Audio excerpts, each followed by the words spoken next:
Muscle cars are all about power, speed, and style, but some were just too wild for the road.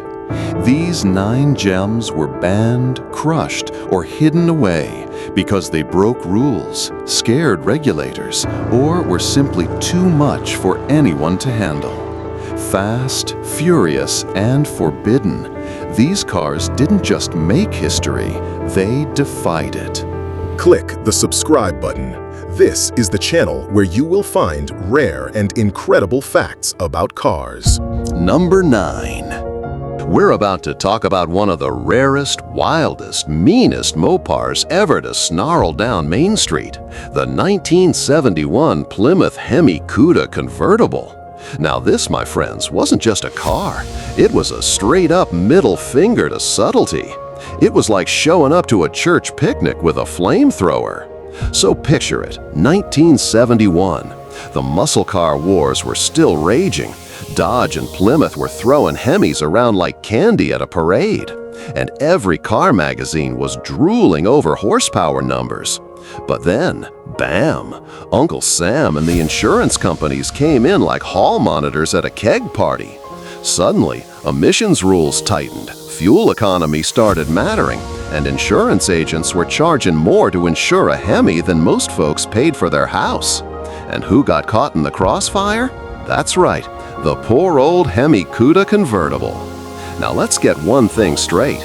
Under the hood sat the legendary 426 Hemi V8, also known as the elephant engine, because, well, it was big, loud, and ate everything in its path. This wasn't a polite little V8, no sir. This was an engine that shook the earth, scared small children, and made every Camaro in a 5-mile radius reconsider its life choices. 425 horsepower back then was like telling your neighbors you'd installed a Saturn V rocket in your garage. And here's where the real comedy hits.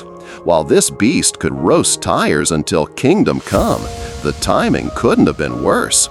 Insurance premiums went sky high, gas prices crept up, and the government started saying, hey, maybe people don't need land missiles on public streets. Plymouth managed to build only 11 Hemi Cuda convertibles in 1971. 11!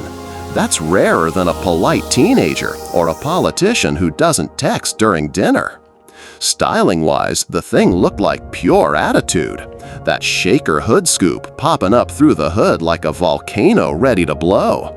The aggressive grille that looked like it wanted to bite you. And the curves that screamed, I was built for Saturday night drag races and questionable decisions. And when you put the top down, forget about it.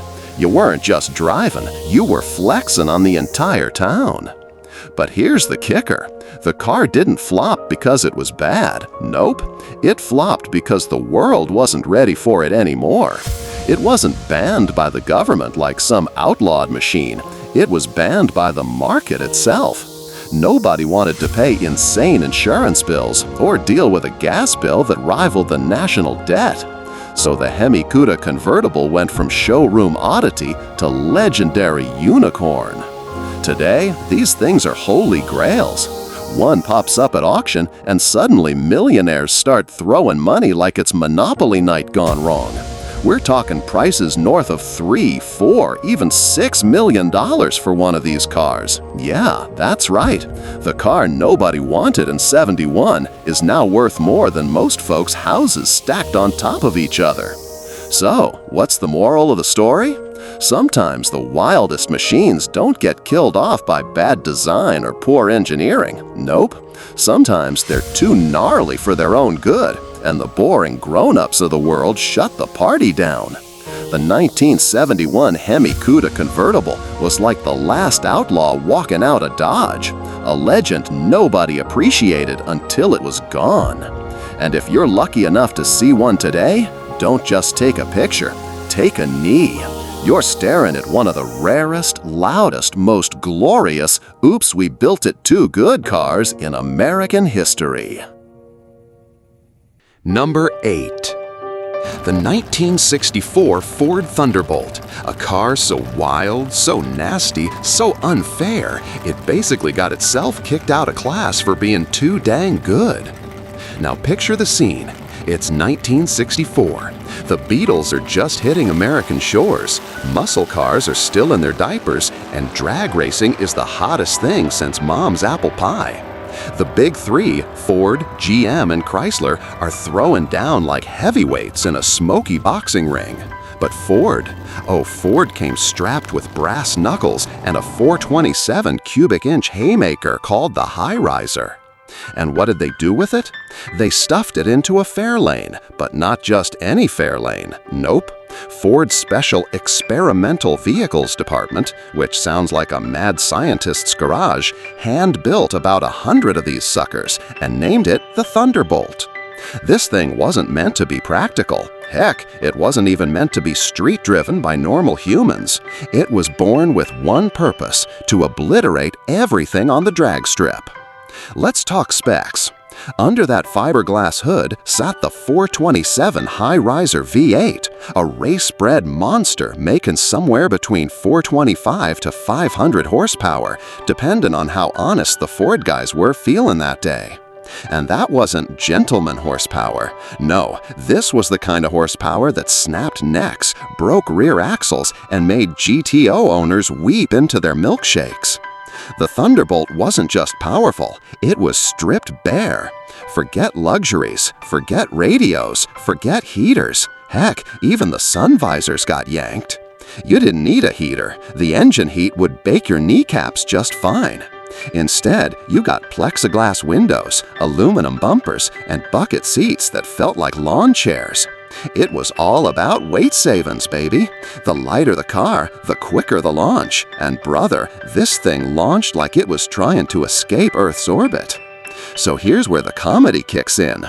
Ford sends the Thunderbolt out to NHRA stock drag racing classes, and guess what happens? It starts murking everybody. Mopars, Chevys, Pontiacs, all of them got waxed. We're talking mid-11s in the quarter mile back in the 60s. That's like showing up to a middle school dodgeball game with a rocket launcher. The NHRA, which, remember, was supposed to keep things competitive and fun, basically looked at the Thunderbolt and said, "Okay, this ain't stock anymore. Y'all are cheating." So they did the only thing they could. They banned the Thunderbolt from stock classes. That's right. This car was so good, it literally got kicked out for winning too much. That's like a high schooler getting expelled for being too handsome. But don't cry for the Thunderbolt. Even though it was only built in tiny numbers, around 100 total, 50 automatics for bracket guys and 54 speeds for lunatics, it earned instant legend status. It became the ultimate drag strip weapon, raw, fast, and terrifying. Owning one was like having Excalibur in your garage. And nowadays, if you can even find a genuine Thunderbolt, you better have lottery money sitting around. These things are seven-figure collectibles. What once a stripped-down, no-frills Fairlane is now worth more than a mansion in the suburbs. So here's the moral class. Sometimes being too good is actually a problem. The Thunderbolt wasn't balanced, it wasn't fair, it was an atomic bomb dropped on a fireworks show. And that, my friends, is why it went down in history as the car so mean it had to be outlawed. Number 7. I give you the 1963 Pontiac Tempest Super Duty. A car so sneaky, so powerful, so unfair, it got itself banned faster than a flask at a Baptist church picnic. Now let's set the scene. Early 60s, Pontiac's riding high. They're known for big, brash, chrome-plated land yachts with wide-track swagger. But then they go, what if we build a compact car that's actually a lightweight assassin? And boom, out pops the Tempest Super Duty. Now, if you've ever seen a regular Tempest from the grocery getter variety, you know they weren't exactly intimidating. They looked like your aunt's car she drove to Bridge Club. But this Super Duty version? Different animal, folks. Pontiac engineers basically said, forget subtlety, we're cramming the 421 cubic inch V8 under the hood. Yeah, a massive, fire-breathing, drag-racing monster motor in what was supposed to be a polite little compact. That's like strapping a jet engine to a lawnmower. And here's the kicker. Pontiac didn't just drop the big motor in, they went on a crash diet. These things had aluminum body panels, lightweight parts, and all the creature comforts stripped out like a prison cafeteria. No AC, no radio. Heck, even the carpets were on the endangered species list. You didn't sit in this car, you strapped in for dear life. So what happens when you put a monster motor in a lightweight body? Physics throws in the towel. The Tempest Super Duty came out swinging like a featherweight boxer with Mike Tyson's fists. On the drag strip, it was laying down quarter-mile times that left rivals standing around like, what just happened? And the NHRA, oh man, they were sweating bullets. The car was technically legal, but let's be honest, it was a wolf in grandma's cardigan.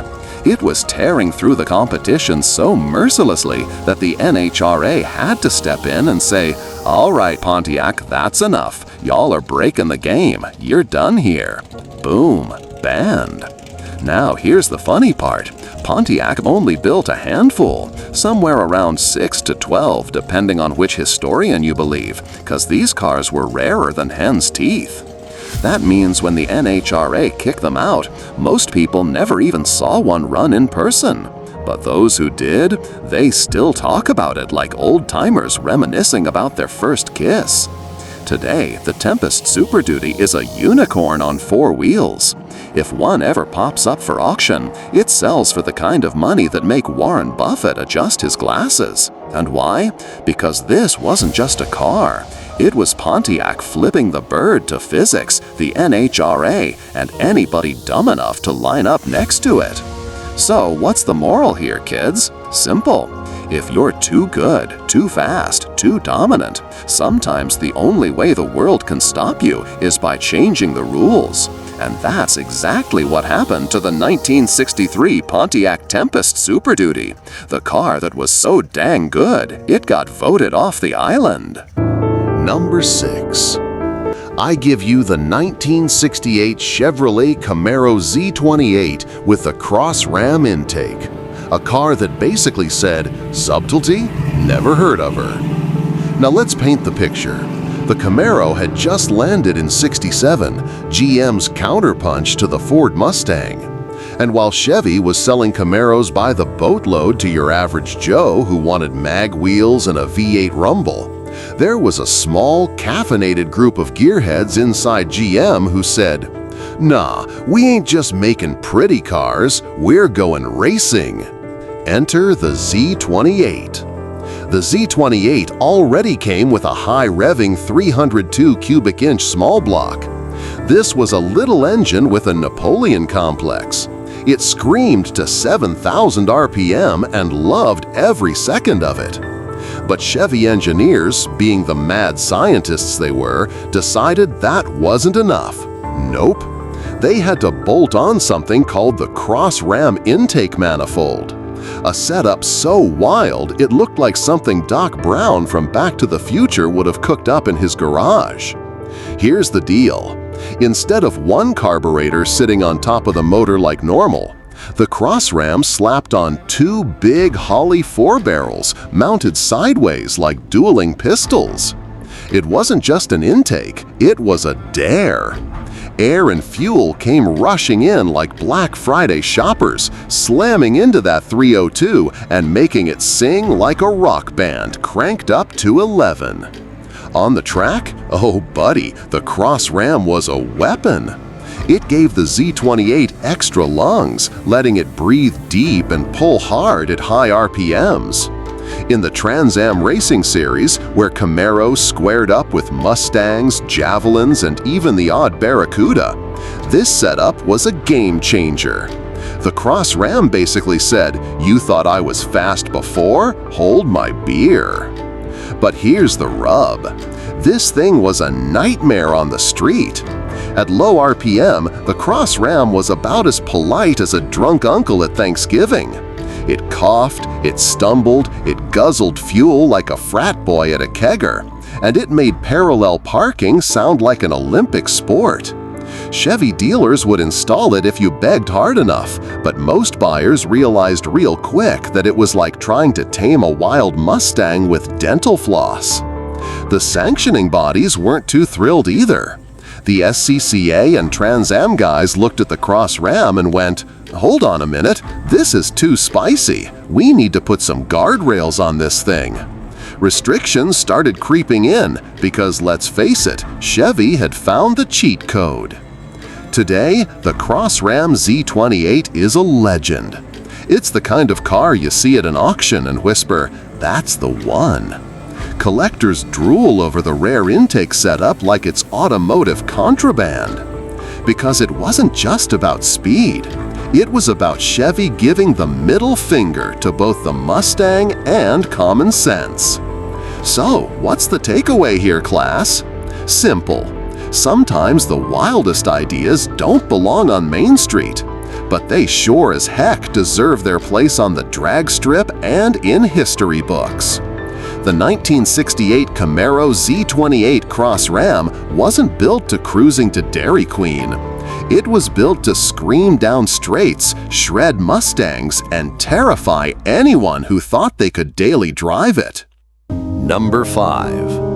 The 1966 Dodge Coronet W023 Hemi, otherwise known as Mopar's idea of street legal if you lived on a drag strip and nowhere else.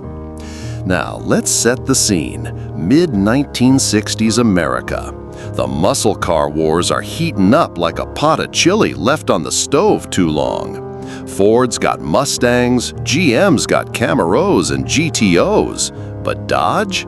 Dodge wasn't here to play nice. Nope, Dodge was the guy who shows up to poker night with brass knuckles and a grin. And their weapon of choice? The almighty 426 Hemi. This was the motor so mean it earned the nickname the Elephant, not because it was slow, but because it was huge and stomped everything in its path.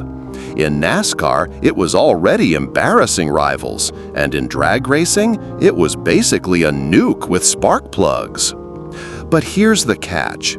Dodge wasn't content just letting hot rodders drop Hemis into streetcars. Oh no, they decided to go full lunatic and build a factory drag car.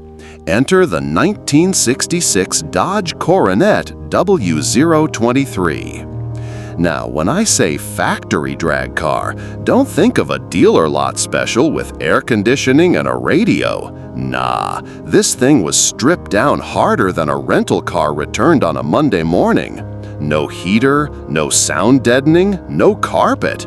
Forget the rear seats, they weren't even an option. If you wanted tunes, tough luck. The only soundtrack you got was 425 angry horses screaming out of dual carbs.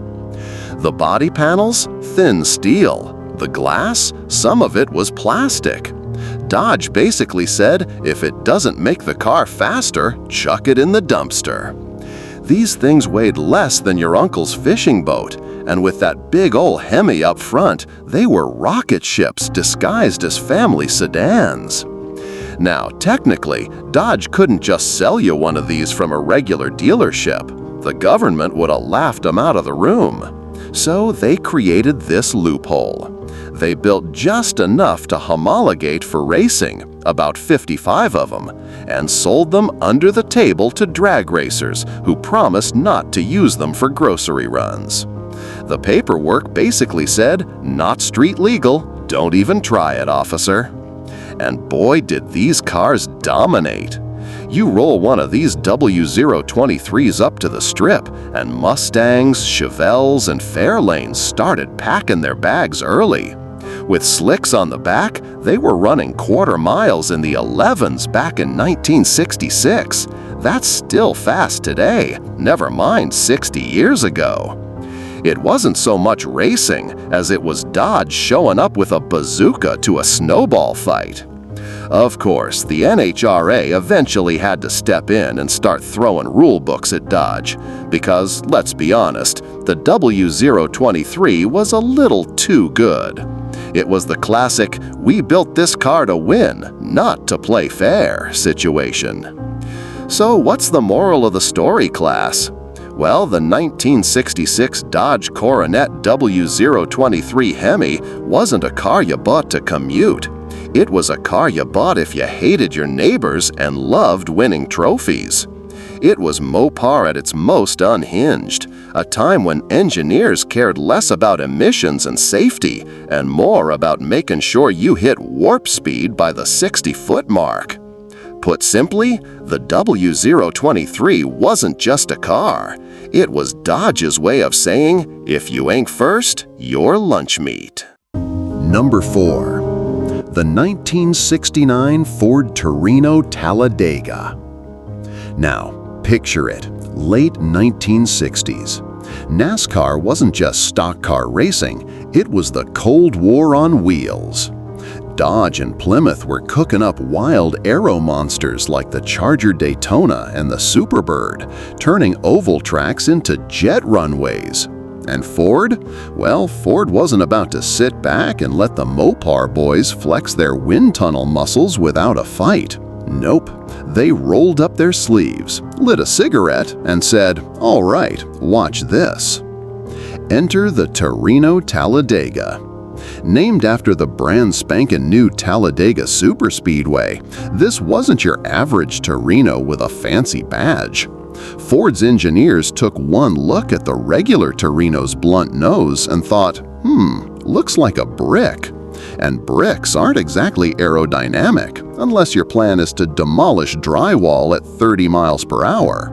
So they massaged, smoothed, and stretched that front end until it was slipperier than a greased pig at a county fair. The front bumper, that's a good one. It wasn't even a bumper anymore. It was a reshaped, flush-mounted, rolled-in piece of art designed to slice through the air. Ford literally retooled the bumper stamping machines just to win races. That's like remortgaging your house just to beat your buddy in fantasy football. Under the hood, the 429 Cobra Jet V8. Big, mean, and angry enough to turn tires into confetti before you even left the pits. Some came with the Super Cobra Jet, which was basically Ford saying, "Would you like your horsepower spicy or extra spicy?" And the results? Oh baby, they were glorious. The Torino Talladega dominated NASCAR in 1969.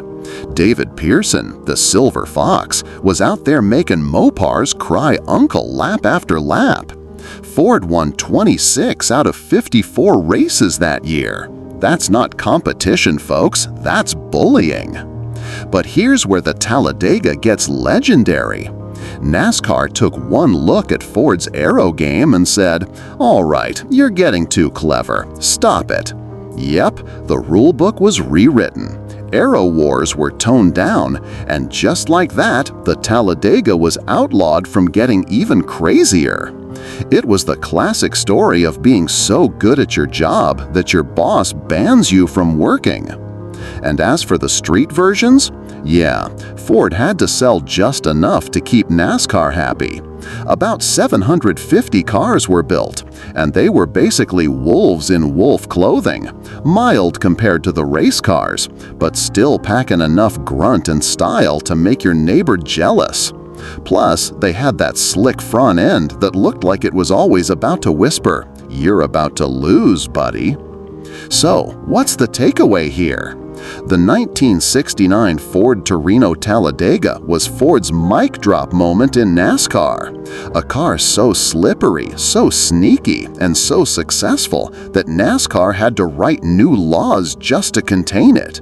It's like showing up to a backyard cookout with a flamethrower and roasting the hot dogs in 2 seconds flat. Sure, it works, but it ain't exactly fair. Bottom line, the Talladega wasn't just a car. It was a middle finger on 4 wheels, aimed straight at Mopar's aero showboats. And for one shining season, Ford proved they could play the aero game just as dirty. Number 3. Let me tell you about one of the most savage, blink-and-you'll-miss-it muscle machines America ever snuck onto a drag strip, the 1963 Chevrolet Impala Z11 427. Now, if you think Impala and picture your grandpa's four-door couch on wheels with cigarette burns in the bench seat, let me stop you right there. This wasn't a grocery getter. This wasn't a family car. This was a sleeper assassin in a Sunday suit. Chevy took the full-sized Impala, already a stylish land yacht, and said, "Hey, what if we ripped out all the fat, stuffed it full of steroids, and sent it to the drag strip?" And oh boy, they didn't just go halfway. They put that sucker on a crash diet. No sound deadening, thin-gauge aluminum fenders and hood, lightweight bumpers. Even the radio and heater were tossed out like last week's leftovers. By the time Chevy was done, this Impala wasn't a comfy cruiser anymore. It was a factory-built street brawler ready to throw fists the second the Christmas tree lit up. But the real party piece? Under that long hood sat the Z11 427 V8. And let me tell you, this wasn't your dad's 427. Nope, this was a stroked-out version of the 409 Y-head, a monster that Chevy massaged, tweaked, and tuned until it was kicking out 430 horsepower on paper. But let's be real, on paper, Chevy was lying through its teeth. Everyone at the drag strip knew this engine was easily making north of 500 horses. The thing was so angry, it made Mopar guys clutch their carburetors and pray. And remember, this wasn't stuffed into a Camaro or a Chevelle. Those cars weren't even ready for prime time yet. Nope, this beast was rocking the full-sized Impala body. So when you rolled up in your Z11, it looked like Mom's car until you floored it. Then suddenly, Mom's car was yanking low 12-second passes at the strip in 1963. That's lunacy. But here's where the plot twist hits. Just as the Z11 was starting to chew up quarter miles and spit out records, GM Corporate came in with the biggest buzzkill of the decade. See, the suits in Detroit got nervous about all this win on Sunday, sell on Monday stuff. They were worried about safety, lawsuits, and looking like hooligans. So in early '63, they pulled the plug. GM said, "No more factory racing, boys, pack it up." Which meant the Z11, this gorgeous, snarling factory dragster, basically died the moment it was born. Only about 57 of them were built before GM's self-imposed racing ban kicked in. 57? That's rarer than a polite teenager at a drive-thru. So here's the tragic comedy of it. Chevy finally built a drag strip nuke, dropped it into the laps of lucky racers like Dino Don Nicholson, let it flex just enough to scare everyone else, and then pulled the rug out from under themselves. It's like training the heavyweight champ of the world, letting him win a round, then locking him in the locker room forever. Today, spotting a real-deal Z11 Impala is like seeing Bigfoot riding a unicorn.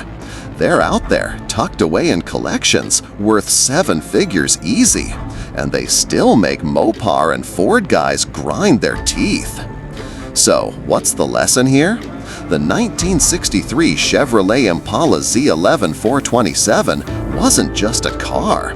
It was a glorious accident of timing, a big-bodied street fighter that proved Chevy could hang with anyone on the strip. But thanks to GM's own corporate no fun allowed policy, the Z11 ended up being a one-year wonder, forever remembered as the Impala that could have ruled the drag world if the suits had just kept their ties a little looser. Number 2. The 1970 Plymouth Superbird. And let me tell you, this car wasn't designed to take Grandma to bingo night. Nah, this sucker was designed for one thing and one thing only: to obliterate the competition at 200 miles an hour. Now first off, let's talk about what this thing looked like. Imagine you gave a regular Plymouth Roadrunner a six-pack of Red Bull, strapped a foot-long nose cone on the front, and bolted a giant shopping cart handle to the back. That's the Superbird. People back in 1970 didn't know whether it was a car, a jet plane, or maybe a Star Wars X-Wing that took a wrong turn at Albuquerque. And yeah, it looked ridiculous on Main Street, but on the NASCAR oval, that thing was a missile on wheels. Why did it exist? Simple. Chrysler wanted Richard the King back in their corner. See, Petty had defected to Ford in '69 because he wasn't happy with Plymouth's performance. Chrysler said, "Oh no, we're not losing our poster boy. Build him something so wild, so fast, that he has no choice but to come home." And boom, the Superbird was born. The engineering was bonkers. That big pointy nose wasn't just for looks. It cut through the air like a hot knife through butter. And that skyscraper wing? Engineers didn't put it that high just for laughs. They had to raise it above the trunk so the spoiler actually caught clean air. It gave the car stability at insane speeds, meaning the Superbird could stay planted on the track while everyone else was white-knuckling it. Under the hood, you had choices, but the real gem was the 426 Hemi V8. That elephant motor didn't whisper, it screamed. Pumping out 425 horses, again on paper, in reality it was angrier. It shoved the Superbird down the straights at over 200 miles an hour in 1970. That's the speed where your toupee flies off and your soul starts reconsidering its life choices. So what happened when this aerodynamic alien hit NASCAR?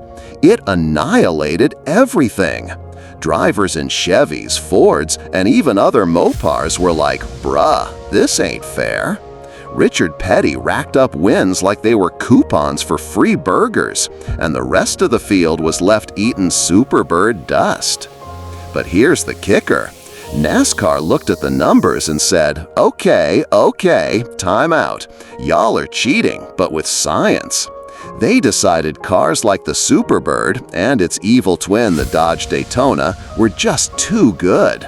The aero advantage was so unfair that NASCAR changed the rulebook, basically outlawing these winged wonders after one season. The message was clear. You can't show up to a knife fight with a bazooka, boys. And here's the funniest part. While the Superbird was dominating on the track, Plymouth still had to build enough road versions to satisfy homologation rules. That meant dealers across America had these neon-colored big-winged freaks sitting on the lot. And regular customers? Oh, they didn't want them. They thought the cars were ugly, impractical, and way too much attention. Some sat unsold for years, with dealers literally removing the wings to get people to buy them. If only those customers knew these cars would one day be worth 6 or 7 figures. That's like turning down Bitcoin at a penny. So in the end, the 1970 Plymouth Superbird was the ultimate one-hit wonder. A car so fast it got itself banned, so outrageous it scared away buyers, and so rare today that collectors sell kidneys just for the chance to park one in their garage. Ladies and gentlemen, the lesson here is simple. Sometimes being too good gets you kicked out of the party. The Superbird wasn't just a car. It was a big old middle finger to aerodynamic stouters, a neon-colored reminder that Mopar didn't play fair, and the last time NASCAR ever let something this wild run loose on their ovals. So here's the tragic comedy of it. Chevy finally built a drag strip nuke, dropped it into the laps of lucky racers like Dino Don Nicholson, let it flex just enough to scare everyone else, and then pulled the rug out from under themselves. It's like training the heavyweight champ of the world, letting him win a round, then locking him in the locker room forever. Today, spotting a real-deal Z11 Impala is like seeing Bigfoot riding a unicorn.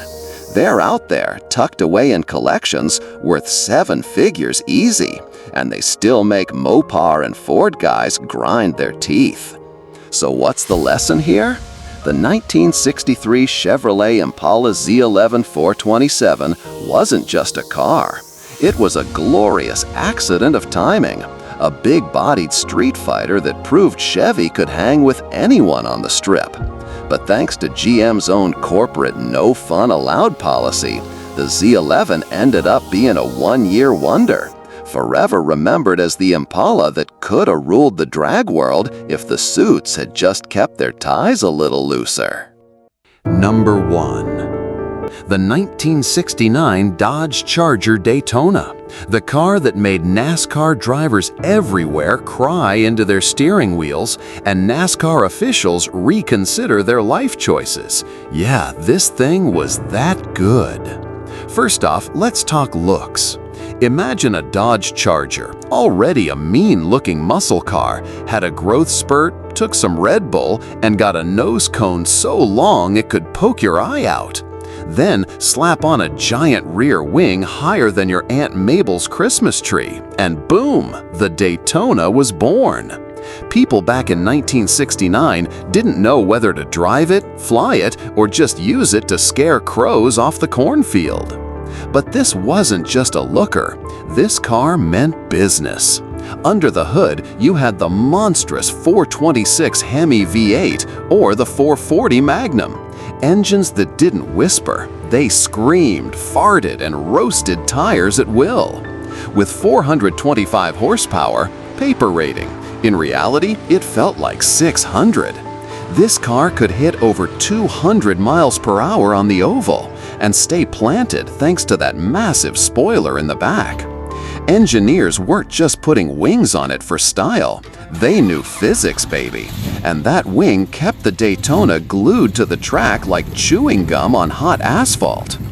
Now NASCAR. Oh boy, NASCAR didn't know what hit them. The Daytona dominated like it had cheat codes. Regular Fords, Chevys, and even other Mopars. Dust. Pure dust. Drivers were left eating smoke and praying to the racing gods. Richard Petty, David Pearson, and the rest of the big names had to look at this car and mutter, "Yo, that ain't fair." And NASCAR said, essentially, "Yeah, we agree. Y'all are breaking reality here." The result? NASCAR slapped the Daytona, the Plymouth Superbird, and any car with similar aero wizardry with a banhammer. Aero monsters were outlawed because apparently being too fast is a problem. Yup, too good for the party. One season of dominance and the Daytona's glory was legally clipped. Off the track, the Daytona was a different story. Dealers had to sell enough to satisfy homologation rules, which meant these winged monsters sat in showrooms looking like alien spaceships. Regular buyers? Many thought the nose cone made it look silly, and that giant wing was like parking a giant rake in your driveway. Sales were limited, but that scarcity made the Daytona a legend in later years. Now collectors pay big bucks just to park one in a garage without anyone accidentally bumping it. So here's the scoop. The 1969 Dodge Charger Daytona was a street-legal missile, a NASCAR nightmare, and a middle finger to anyone who said you couldn't engineer a car faster than God intended. Its legacy? Legendary. Its sales? Modest. Its impact? Immortal. It's proof that sometimes being too good gets you banned from the fun, but makes you a superstar for decades to come.